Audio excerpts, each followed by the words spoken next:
กินอะไรกันอยู่อ้อย กินอะไรอยู่คะปีใหม่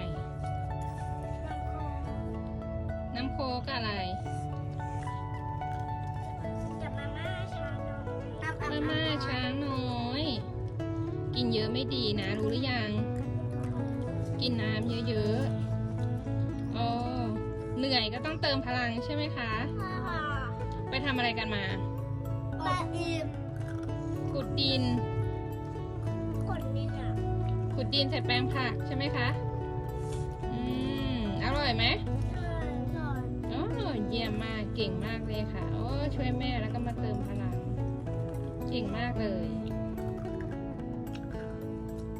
แซ่บบอ แบบสลาย แซ่บบอ สลาย แซ่บแซ่บว้าย แซ่บแซ่บแมนบอ อร่อย